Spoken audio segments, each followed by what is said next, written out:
하심과 같으니라. 그런즉 우리가 무슨 말을 하리요? 하나님께 불의가 있느냐? 그럴 수 없느니라. 아멘. 이 시간 예배하러 오신 여러분을 진심으로 환영하고 축복합니다. 오늘은 내가 야곱은 사랑하고 에서는 미워하였다 말씀으로 저와 여러분이 함께 은혜 받기를 간절히 축원합니다. 우리는 바울은 계속해서 하나님의 약속은 어떤 혈통이나 행위 같은 인간적 조건이 아니라 오로지 하나님의 절대 주권적 선택에 의해서 이어져 가기 때문에 그 약속은 결코 폐하여지는 법이 없다는 사실을 증거하고 있습니다. 지난주에는 이스마엘과 이삭을 통하여 혈통으로 하나님의 언약이 이루어지는 것이 아니라 절대 주권적 선택에 의해 이어져 간다는 사실을 증거하였습니다. 이제 바울은 에서와 야곱의 예를 들어서 증거하고자 합니다. 그런데 이 예는 앞에서 예를 들었던 이스마엘과 이삭의 경우에 약점을 보완하는 케이스라고 할 수가 있습니다. 10절 말씀을 보십시오. 하나님의 언약은 아브라함에게서 이삭으로 그리고 사라에게서 리브가로 계승되었습니다. 여기 리브가가 우리 조상 이삭 한 사람으로 말미암아 임신하였다는 말은 바로 이스마엘과 이삭의 경우와 아주 중요한 차이점이었습니다. 바울은 앞에서 하나님의 약속이 결코 폐하여질 수 없는 이유는 바로 이스라엘에게서 난 그들이 다 참 이스라엘이 아니기 때문이라고 하였습니다.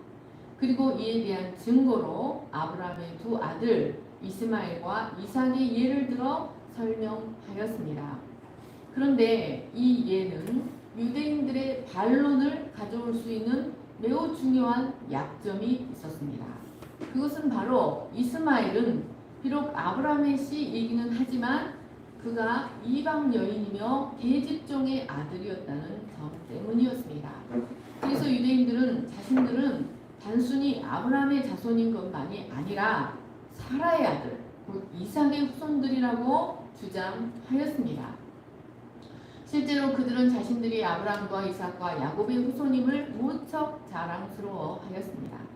그래서 바울은 육적 이스라엘이 다 하나님의 언약을 계승하는 참 이스라엘이 아니라는 사실을 입증하기 위하여 이번에는 이스마엘과 이삭과 다른 경우, 즉 한 어머니에게서 완전히 똑같은 조건에서 태어난 쌍둥이 에서와 야곱을 예로 들고 있습니다.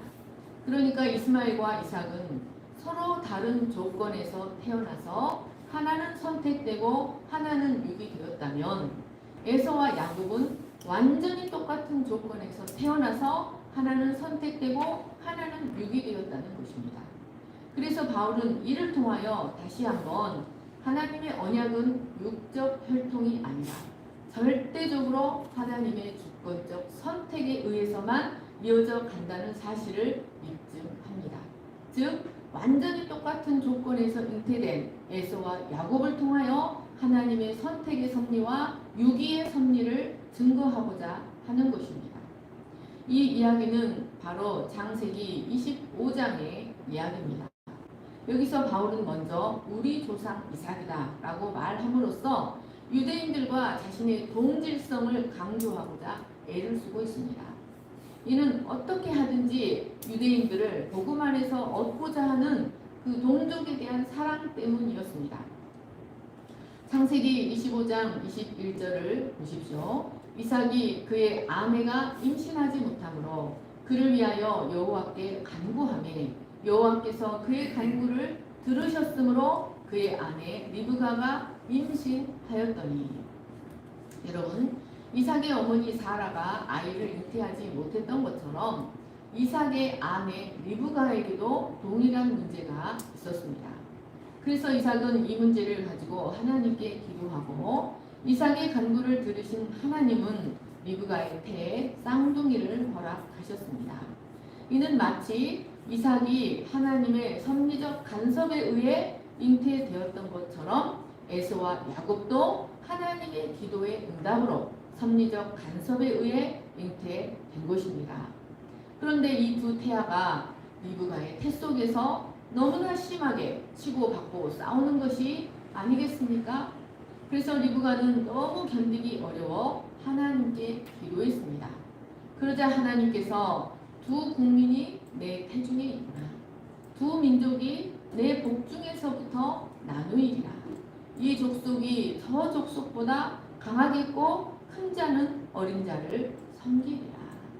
여기 큰 자는 에서를 말하고 어린 자는 야곱을 말합니다. 그리고 섬기리라 둘류세이는 노예로 예속되어 임무를 수행한다라는 뜻입니다. 여러분, 이것은 표면적으로는 에서의 후손인 에돔 족속이 야곱의 후손인 이스라엘의 노예가 되어 섬길 것을 예언하는 말씀으로 보입니다. 그러나 이 말씀의 본뜻은 반드시 구속사적으로 해석해야 합니다. 즉 야곱의 후손은 하나님의 구속사에서 영적 장자권을 계승하여 죄에서 해방되며 세상을 이기고 하나님을 섬기는 크고 강한 족속이 될 것을 예고한 말씀이고, 에서의 후손은 언약의 계열이 되지 못하므로 죄에서 해방되지 못하고 죄와 사탄에게 예속되어 세상의 종이 되는 약한 족속이 될 것을 예고하는 말씀이었습니다. 하나님의 말씀대로 에서는 장성하자 약속이 있는 가나안을 떠나 세일산으로 가서 에돔 왕국의 시조가 되었습니다. 그리고 야곱은 약속의 땅에 남음으로써 언약을 계승하는 선민 이스라엘의 조상이 되었습니다. 에돔 왕국은 역사 초기에는 그 호전성으로 인하여 중근동에서 매우 막강한 왕국으로 성장했습니다. 반면 야곱 자손들은 오랫동안 나라를 이루지 못했을 뿐만 아니라 애굽에서 많은 시간 종살이를 해야만 했습니다. 그런데 이런 에돔 족속과 이스라엘 족속은 서로 한 뿌리에서 완전히 똑같은 조건에서 태어난 한 뿌리를 가졌음에도 불구하고 서로 지극히 대적하고 미워하는 관계였습니다. 에돔 족속은 믿음의 조상 이삭의 장자였음에도 불구하고 하나님의 구속의 섭리를 거부하였습니다. 그리고 자기 힘과 자기 권력을 믿고 살아가는 민족이 되어서 믿음의 길을 가려는 선민 이스라엘을 끊임없이 핍박하고 대적하는 족속이 되었습니다. 그래서 광야 시절에 가장 먼저 이스라엘과 전쟁을 일으켰던 아말렉이 바로 에서의 후손입니다. 그런데 이스라엘은 훗날 다윗과 솔로몬 때에 왕국을 건설하고 마침내 에돔을 굴복시켜 조공을 바치게 하였습니다. 결국 하나님의 말씀대로 에서는 영적으로 하나님을 거부하고 육신을 쫓아 살아가므로 마침내 하나님의 진멸의 대상이 되는 자들을 상징하게 되었고, 야곱은 하나님의 언약의 은총을 받아 아무리 많은 역경에도 불구하고 결국 큰 나라가 되는 언약 백성을 상징하는 자들이 된 것입니다. 13절을 보십시오. 기록된 바 내가 야곱은 사랑하고 에서는 미워하였다 하심과 같으니라. 바울은 이제 말락에서 말씀을 인용하여 리브가의 태 속에서 에서와 야곱에게 예언하셨던 그 말씀이 역사적으로 어떻게 성취되었는지를 증명합니다. 이는 바로 말라기 1장 1절로 5절 말씀이었습니다. 말라기 1장 2절 5절을 보십시오. 여호와께서 이르시되 내가 너희를 사랑하였노라. 하나 너희는 이르기를 주께서 어떻게 우리를 사랑하셨나이까 하는도다. 나 여호와가 말하노라. 에서는 야곱의 형이 아니냐. 그러나 내가 야곱을 사랑하였고 에서는 미워하였으며 그의 산들을 황폐하게 하였고 그의 산업을 광야에 이리들에게 넘겼느니라. 에돔은 말하기를 우리가 무너뜨림을 당하였으나 황폐된 곳을 다시 쌓으리라 하거니와 나 만군의 여호와는 이르노라. 그들은 쌓을지라도 나는 헐리라.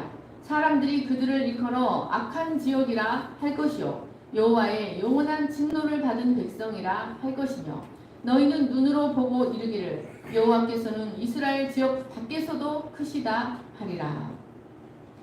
여러분, 여기 사랑하다 아가파오와 미워하다 미세오는 고대 근동의 언어 관습을 따른 것으로 어떤 감정적인 것을 표현한 것이 아닙니다.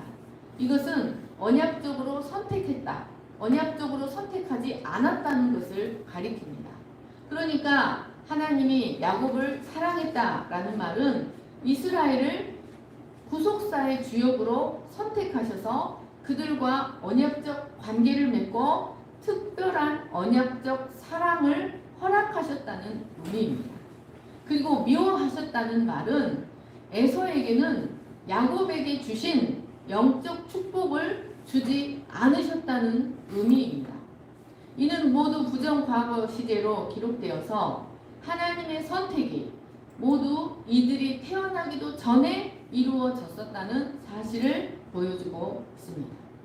이런 에서와 야곱, 즉 에돔과 이스라엘은 하나님의 구원 섭리를 계시하는 도구들이었습니다. 그러면 여러분, 이스라엘은 지금 하나님을 향해서 하나님이 우리를 어떻게 사랑했습니까? 라고 불만을 표현하고 있습니다. 그런데 말라기는 너희가 하나님의 언약적 사랑을 받았다는 사실을 어떻게 증명하고 있습니까? 이스라엘은 역사적으로 다시 회복될 수 없을 것 같은 많은 고난들을 당했습니다. 그럼에도 불구하고 세상 나라 같으면 그런 고난을 당하면 많은 시간이 지난 후에 그들은 흔적도 없이 사라져야 합니다. 그런데도 그들은 영원히 소멸되지 아니하고 매번 하나님의 능력으로 다시 일어나고 다시 일어나서 나라의 명맥을 기적적으로 이어가는 나라가 되었습니다. 그것이 바로 그들이 하나님의 특별한 사랑을 받고 있다는 증거였습니다. 이게 바로 로마서 8장 28절 하나님을 사랑하는 자 그들을 그 뜻대로 부르심을 입은 자들에게는 모든 것이 협력하여 선이 된다는 말씀이 역사를 통하여 이스라엘을 통해 증거되고 있는 것입니다. 그러나 에돔은 비록 그 역사 초기에는 그 힘과 권력을 믿고 살아가므로 매우 막강한 나라였던 것처럼 보였지만 마침내 그 산업과 지경은 황폐해졌고 그들도 로마와 바벨론에게 멸망하여 자신들의 힘으로 다시 일으켜 보려고 애를 썼지만 우리는 다시 일어설 수 있어 라고 자부하였지만 그들은 결코 다시 일어서지 못하고 역사에서 영원히 사라져버리고 말았습니다. 말라기 선지자는 이렇게 많은 고난 앞에서 신앙을 잃고 하나님이 우리를 어떻게 사랑했냐고 불평하는 이스라엘에게 에돔의 상황을 보여주며 그들이 하나님의 일방적인 선택과 언약적 사랑을 받은 자들임을 깨닫게 하고자 하였습니다. 그런데 이런 선택은 어떤 행위나 어떤 조건에 있지 아니하고 에서와 야곱의 예는 전적으로 하나님의 주권임을 여실히 보여주고 있습니다. 11절 말씀을 보십시오. 그 자식들이 아직 나지도 아니하고 무슨 선이나 악을 행하지 아니할 때에 택하심을 따라 되는 하나님의 뜻이 행위로 말미암지 않고 오직 부르시는 이로 말미암아 서게 하려 하사. 이 말씀은 이 사건에 대한 교리적 설명이라고 할 수가 있겠습니다. 이스마엘과 이삭의 예, 에서와 야곱의 예를 교리적으로 정리하고 있는 것입니다. 이런 선택과 유기, 즉 에돔과 이스라엘에 대한 확연한 구분은 어떤 혈통이나 행위적 의로움이 아니라 하나님의 전적인 주권, 전적인 은혜입니다. 에서와 야곱은 이스마엘이나 이삭과 달리 육신적 조건이 절대적으로 동일한 상황에서 태어났습니다. 그러니까 이스라엘은 이스마엘이 선택받지 못한 것이 계집종의 아들이었기 때문이라고 반박할 수 있었는데 에서와 야곱은 유대인들은 에서와 야곱은 절대적으로 동일한 사건에서 동일한 상황에서 잉태되었다는 것입니다. 그런데도 하나님은 이들이 아직 태어나지도 아니하고 또 무슨 선이나 악을 행할 능력이 전혀 없는 전적으로 무능력한 상태에서 하나는 선택하시고 하나는 유기하셨습니다. 하나는 하나님의 특별한 사랑을 받는 선민의 조상이 되고 하나는 하나님의 섭리를 거부하고 끊임없이 선민을 괴롭히는 자기 힘과 자기 능력만을 의지해서 살아가다가 마침내 하나님의 진노를 받는 민족의 조상이 되었다는 것입니다. 하나님의 선택에는 이들의 행위나 이들의 조건과는 아무런 관련이 없었습니다. 이들은 자신들이 하나님의 선택을 받기 위해 자신들을 위해 그 어떤 것도 할 수 없었습니다. 그것은 오직 부르시는 이 전적으로 하나님의 주권에 달려 있었습니다. 우리는 이를 하나님의 무조건적 선택, unconditional election, 전적 은혜, 전적 주권이라고 말합니다. 유대인들은 에돔 사람들을 심히 미워하고 경멸하며 무시하였습니다.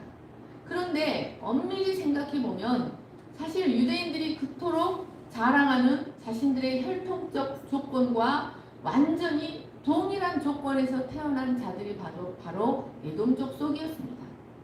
그들이 그토록 경멸하는 에돔인들이 사실 자신들과 완전히 동일한 아버지, 동일한 어머니 아래서 태어난 아주 순수한 이삭의 혈통을 가진 자들이었다는 것입니다. 그럼에도 하나는 영적인 자녀가 되고 또 하나는 육적인 자녀가 되었습니다. 이는 하나님의 약속의 자녀가 되는 것이 결코 혈통의 문제가 아니라 하나님의 절대 주권적 선택의 문제라는 것을 보여줍니다.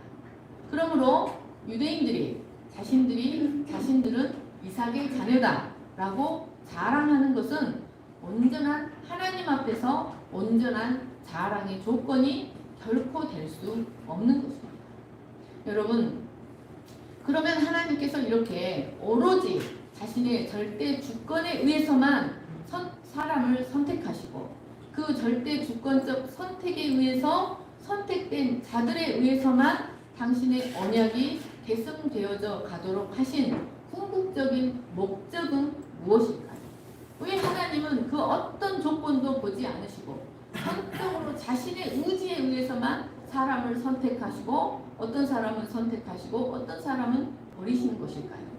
그것은 바로 하나님의 뜻이 견고하게 세워져 가도록 하시기 위함이었습니다. 여기 뜻 프로데시스란 먼저 이루어진 결정이라는 뜻이 있습니다.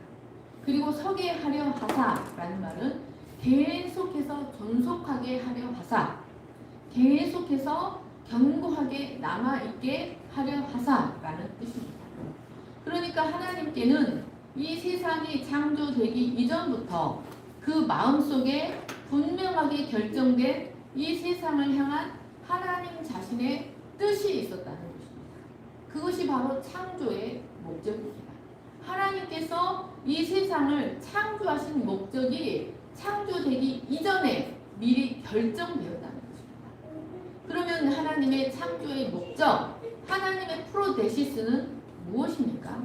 그것은 바로 온 땅에 하나님의 세계관이 펼쳐지는 하나님의 나라입니다. 여러분, 하나님의 세계관은 하나님은 절대적으로 선하시다. 그리고 그가 모든 것을 주관하신다. 그가 모든 것을 이끌어 가신다. 는 것이 바로 하나님의 세계관의 핵심입니다. 창조의 목적은 바로 이 하나님의 나라입니다. 그런데 이 하나님의 나라가 실패 없이 온전히 이루어져 나갈 수 있는 방법은 오직 하나님 자신의 절대 주권적 선택의 방식밖에는 없다는 것입니다.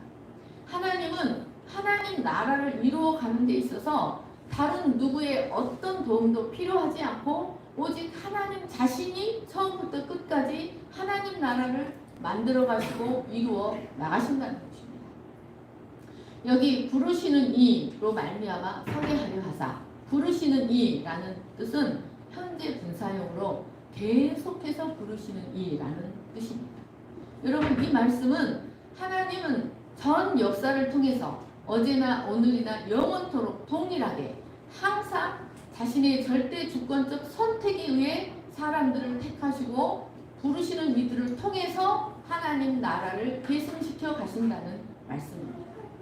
그것은 오직 그 방법만이 하나님 자신의 뜻이 온전히 이루어지는 유일한 길이기 때문이었습니다.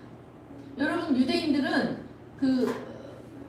이스라엘이 그리스도 바깥에, 대부분의 이스라엘이 그리스도 바깥에 있는 모습을 보고 하나님의 말씀이 폐하여진 것이 아니냐라고 말했습니다. 그러나 바울은 하나님의 말씀은 결코 폐하여지지 않는다라고 말하고 있습니다. 그것은 바로 하나님 자신이 하나님 나라를 친히 이루어가기 때문입니다. 만약 하나님의 뜻이 세워지는 것이 조금이라도 인간의 혈통이나 의지나 인간의 행위에 달려 있는다고 한다면 하나님의 뜻은 반드시 실패하고 말았을 것입니다. 여러분 한번 생각해 보십시오. 여러분이 하나님의 도움이 되겠습니까? 여러분이 하나님의 뜻을 온전히 이루어 나갈 수가 있겠습니까? 타락한 인간이 무엇으로 하나님의 뜻을 온전히 세워나갈 수가 있겠습니까? 하나님은 당신의 뜻이 폐하여지지 아니하고 견고하고 영원히 확실하게 세워져 가도록 하시기 위하여 오직 하나님 자신의 절대 주권적 선택이라는 원리를 사용하셨습니다. 로마서 8장 28절로 30절 말씀을 보십시오. 우리가 알거니와 하나님을 사랑하는 자, 곧 그의 뜻대로 부르심을 입은 자들에게는 모든 것이 합력하여 선을 이루느니라.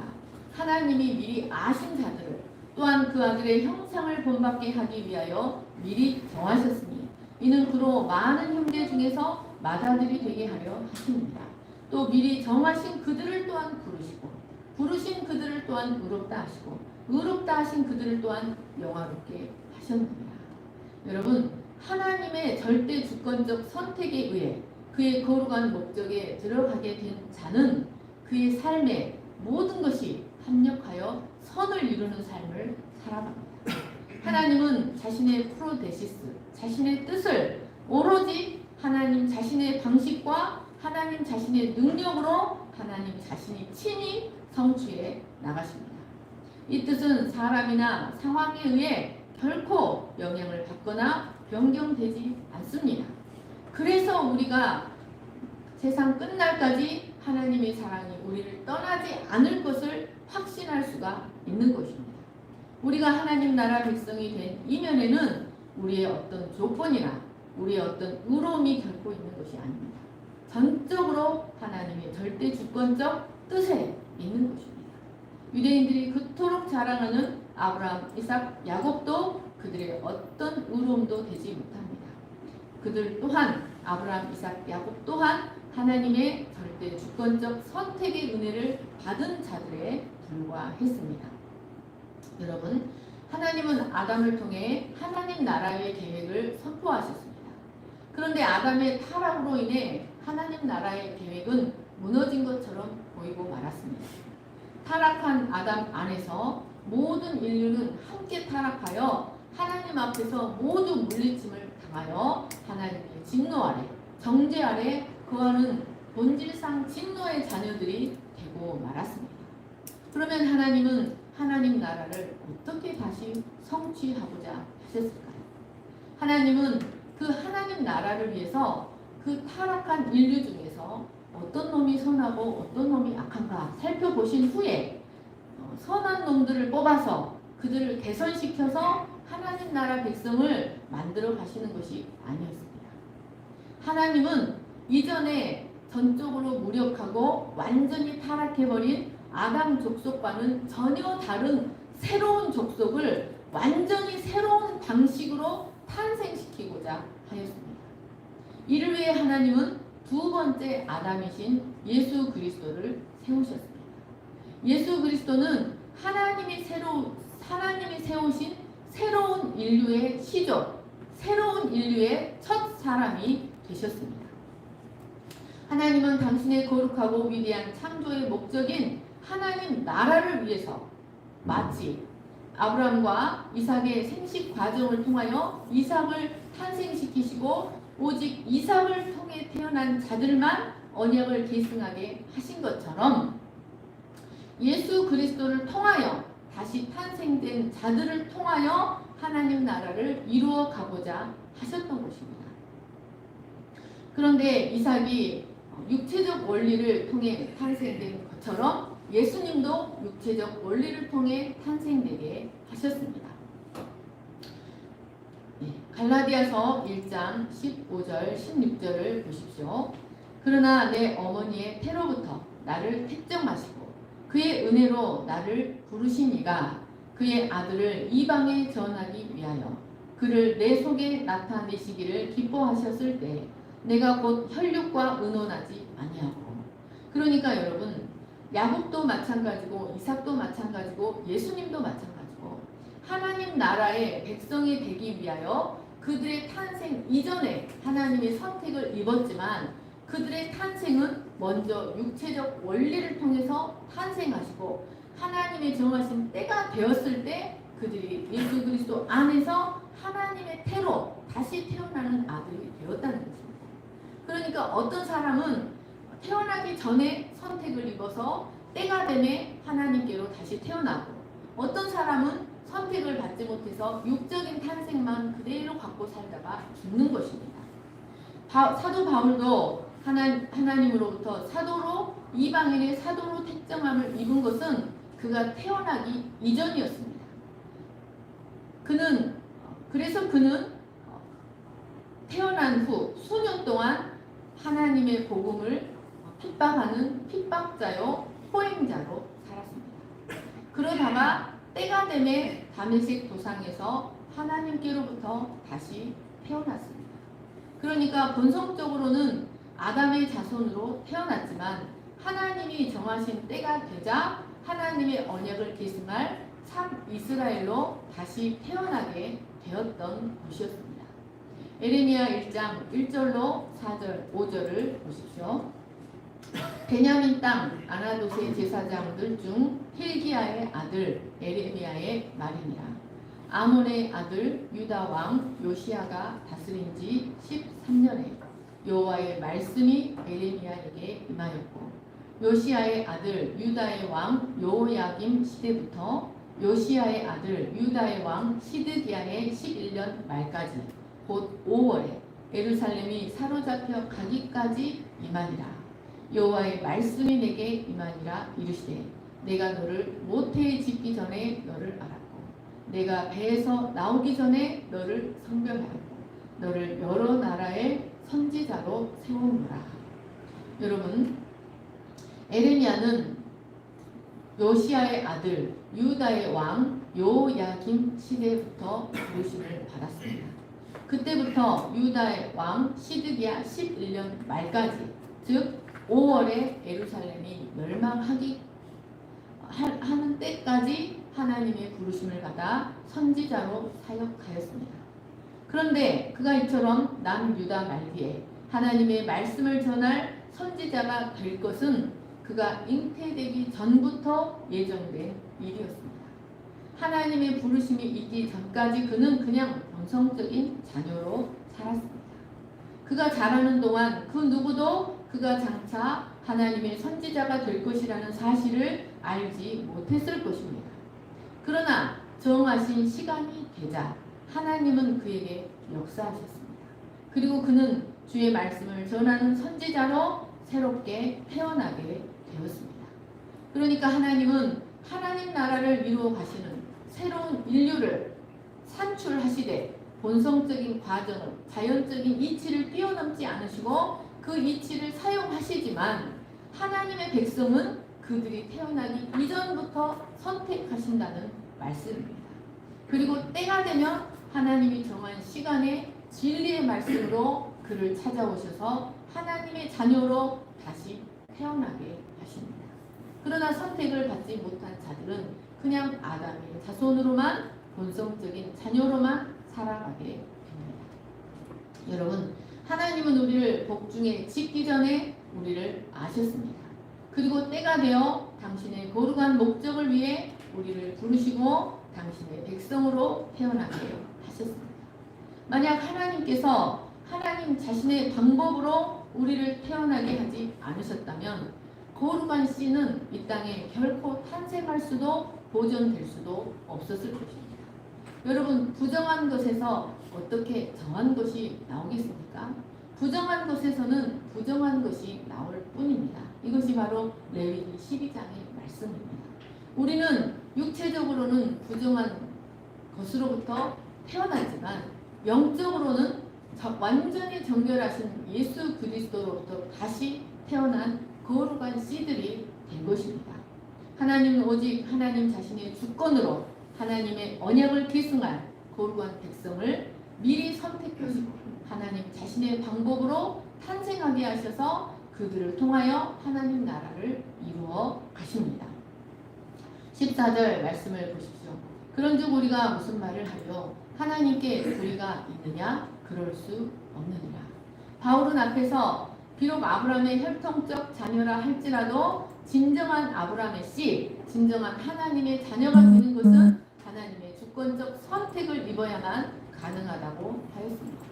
그런데 이러한 논지는 자신들은 아브라함의 자손이기 때문에 약속의 자녀이며 구원은 확정되어 있다고 굳게 믿는 유대인들로부터 반감을 살 수밖에 없었습니다.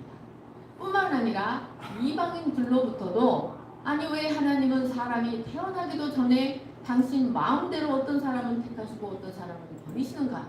이거 너무 불공평한 일이 아닌가? 하나님은 너무 독선적이야. 하나님은 독재자와 같은 분이야 라는 반발을 들어야 했습니다. 여기 불의, 디키아는 올바르지 않다, 공의롭지 않다. 하나님의 처사가 올바르지 않고 공의롭지 못하다는 말씀이었습니다. 이에 대하여 바울은 15절로 24절에서 논리적으로 답변합니다. 15, 16절에서는 선택의 섭리를 입은 자들을 향한 하나님의 절대 주권과 자유권이 무엇인가를 설명하고 17절에서는 유기의 섭리를 입은 자들을 향한 하나님의 절대 주권과 자유권이 무엇인지를 변증합니다. 그리고 18절에서 하나님은 하고자 하시는 자를 긍휼히 여기시고 하고자 하시는 자를 강팍하게 하신다. 즉 하나님의 자유다라는 말로 정리합니다. 그래서 그리고 또 여기서 또 다시 제기되는 반론인 그러면 하나님은 왜 사람의 죄에 대해서 허물하시는가? 하나님이 선택하시고 하나님이 버리셨는데 사람이 죄를 범하는 것은 그러면 하나님께 근본적으로 책임이 있는 것이 아닌가? 라는 문제에 대한 답변을 19절로 24절에서 풀어갑니다. 여러분, 바울은 하나님의 선택이 인간의 행위나 조건에 근거를 두지 않고 어떤 일은 택하시고 또 어떤 일은 택하시고 어떤 일은 버리신다 하여도 그것이 절대로 불공평하거나 불의한 것이 아니라고 말합니다. 하나님은 홀로 한 분이시며 사람이 가까이 하지 못할 빛에 거하십니다. 그분에게는 불의가 전혀 없습니다. 시편 89편 14절을 보십시오. 의와 공의가 주의 보좌의 기초라. 인자함과 진실함이 주 앞에 있나이다. 신명기 32장 4절을 보십시오. 그는 반석이시니 그가 하신 일이 완전하고 그의 모든 길이 정의롭고 진실하고 거짓이 없으신 하나님이시니 공의로우시고 바르시도다. 하나님은 결코 불의가 없으시며 하나님은 완전히 정의롭고 진실하다고 말하고 있습니다. 여러분, 그런데도 사람들은 하나님이 불의하다, 하나님은 올바르지 못하다고 주장합니다. 우리가 다음 주에는 하나님의 선택과 유기가 어떤 점에서 결코 불의가 전혀 없는지를 살펴보도록 하겠습니다. 제가 기도하겠습니다. 사랑과 은혜가 풍성하신 하나님 아버지, 우리가 많은 고난을 당하지만 그 모든 고난을 넉넉히 이기고 또한 그 고난들이 모든 것이 합력하여 우리에게 선이 될 수 있는 이유는 바로 우리가 하나님의 절대 주권에 의하여 선택을 받았기 때문입니다. 우리가 하나님의 백성이 된 것은 우리의 어떤 의로움이나 앞으로 우리가 의로울 것이기 때문이거나 우리의 혈통적 조건이 탁월하기 때문이 아니라 그 무엇으로도 설명할 수 없는 하나님의 절대 주권입니다. 하나님은 일방적으로 우리를 택하시되 우리가 태어나기 이전부터 우리를 택하셔서 우리의 삶을 섭리하시다가 때가 되면 우리 가운데 나타나시고 우리를 하나님의 거룩한 씨로 거듭나게 하셨습니다. 그리고 우리의 삶 가운데서 놀라운 언약적 사랑, 특별한 사랑을 우리의 삶 가운데서 보여가고 계십니다. 하나님 아버지, 우리가 많은 고난에도 불구하고 우리에게 많은 고난이 있지만 이 언약적 사랑을 받은 자들임을 확신하고 어떤 상황에도 믿음의 길을 갈 수 있는 저희들이 되게 하여 주시기를 간절히 기도합니다. 어떤 이는 육적 생명만 받아서 힘의 논리로 살아가는, 짐승의 논리로 살아가는 정글 같은 이 세상에서 자신의 힘을 믿고 살아가다가 의미 없이 그 인생을 마칠 수밖에 없지만, 하나님은 우리를 택하셔서 하늘의 세계관, 믿음의 원리, 생명의 원리로 살아가게 하시고 우리의 능력으로만 사는 것이 아니라 하나님의 능력으로 살아간다는 것을 우리의 작은 삶을 선택하셔서 우리의 삶을 통해 나타내시고 우리의 생명을 소중하게 여기시고 우리의 인생을 하나님 자신의 역사로 인정해 주시고 우리의 인생을 이끌어가 주셔서 감사합니다. 우리가 이 언약적 사랑을 입은 자들로서 오직 믿음으로 요셉과 같이 하나님의 선하신 주권을 믿고 오직 믿음으로 살아가는 거룩한 씨 될 수 있도록 축복하여 주시옵소서. 우리가 우리의 믿음을 보존하는 것이 아니라 하나님의 능력이 우리의 삶을 붙들고 계시고 우리를 보존시켜 가신다는 것을 믿음으로 살아가도록 축복하여 주시옵소서. 감사하며 거룩하신 예수님의 이름으로 기도합니다. 아멘. 주님과 함께하는 이 고요한 시간, 우리 일어나셔서 찬양하시겠습니다.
하나님께서 우리를 택하신 것은 우리가 의로워서도 우리가 선해서도 우리에게 어떤 혈통적 특별한 조건이 있어서도 아니라 그 무엇으로도 설명할 수 없는 하나님의 전적 주권, 전적 은혜입니다.